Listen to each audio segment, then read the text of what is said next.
Look, I've worn the uniform. I've been shot at. I've been in gunfights where hesitation got people killed. So when I watched 6 elected members of Congress in a fully choreographed video tell U.S. service members that they can refuse illegal orders, every alarm in my body went off. This was not meant to help the troops. It wasn't about legality. It was about sowing doubt inside the one institution that cannot afford doubt. The bottom line up front, our troops are not the ones who need reminders about illegal orders.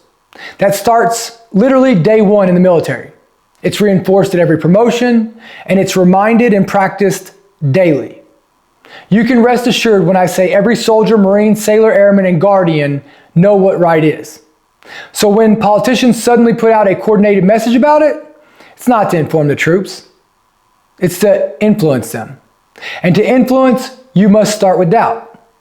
Over the last few days, I've seen multiple videos of elected officials, people who sit in Congress, people that the men and women in uniform should be able to trust. The very people who make the decisions to send them to war. Tell U.S. service members they can refuse illegal orders. The sad part is, one of those people is Senator Mark Kelly, a fellow veteran. His exact words, "Our laws are clear, you can refuse illegal orders." No shit. But here's the truth. No illegal order has been given, and everybody knows that.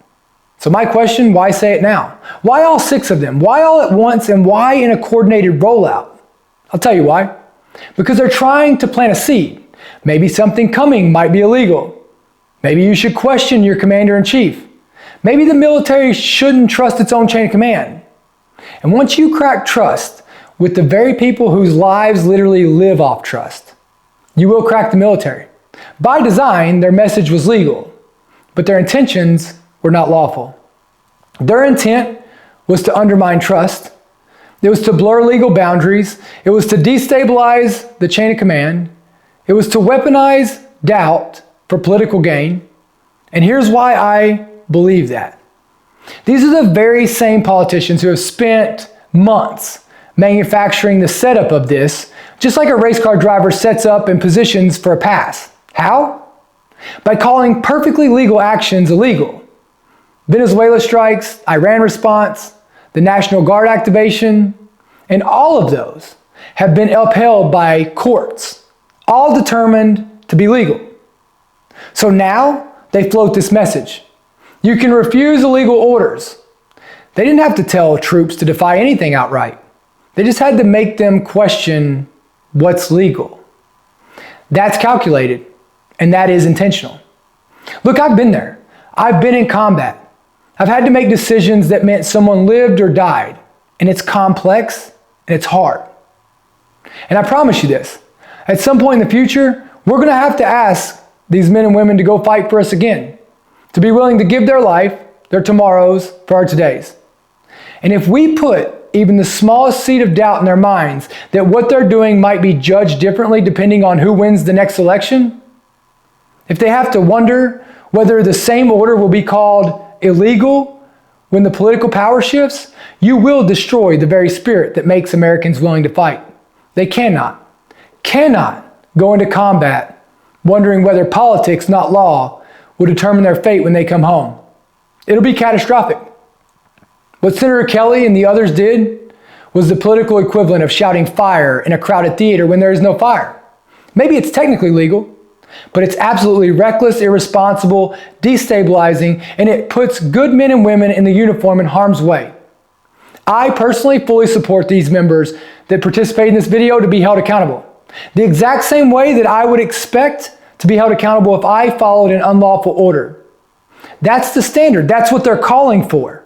That's what integrity and accountability looks like. They did it publicly because they believe that they're above the consequences. The law won't touch them.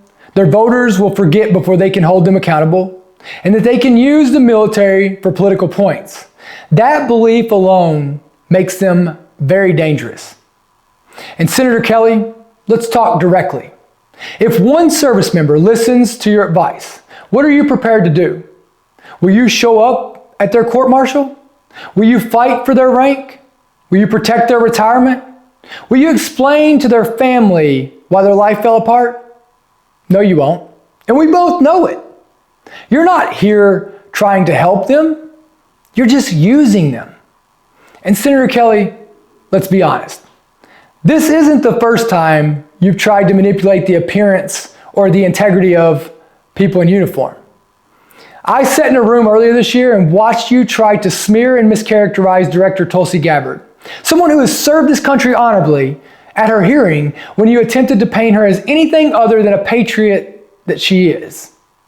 You did it then, you're doing it now, and it's the same playbook. Undermine service, distort intention, weaponize the uniform for your own political gain.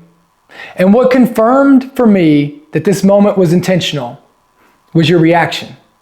Instead of taking responsibility, instead of clarifying your message, instead of acknowledging how it came off and how it could have been taken, you went straight for playing victim.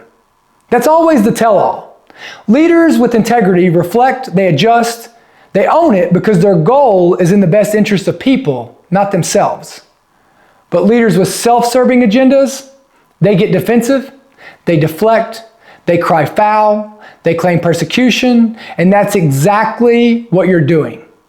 Because it wasn't about helping troops. It was about your positioning for your 2028 presidential run.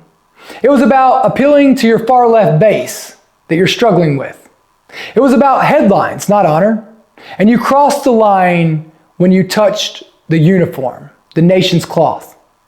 That's the moment that made something painfully clear to me. We don't have a people problem in America. We have a leadership problem. Trust me when I say our troops aren't confused. Our troops aren't political. Our troops are not the issue. The issue is the leadership class. They're disconnected, self-preserving, they're insulated, unaccountable, and they're reckless. And what's even worse, their peers are defending them. There is no accountability between any of them. No integrity, no guardrails, and they only protect themselves. Not the troops, not the Constitution, not the American people that voted for them. And you mark my words, if a Republican did this, I would be saying the exact same thing. This is not partisan, this is foundational. The nation's cloth, it is sacred. It's not a campaign tool, it's not a political weapon, it's not something you touch to score points. This line cannot be walked back. This line cannot be tolerated, and this is a line that we must ensure is never crossed again by anyone, ever. Of all people, our troops shouldn't have to wonder if the laws, lawmakers, and decision makers who send them into harm's way will play politics with their lives when they return. When Americans serve, they trust the nation they serve. They shouldn't have to question whether the people in Washington see them as human beings or as political leverage. Our men and women in uniform deserve better, so much better, and I'll keep speaking up until they get just that.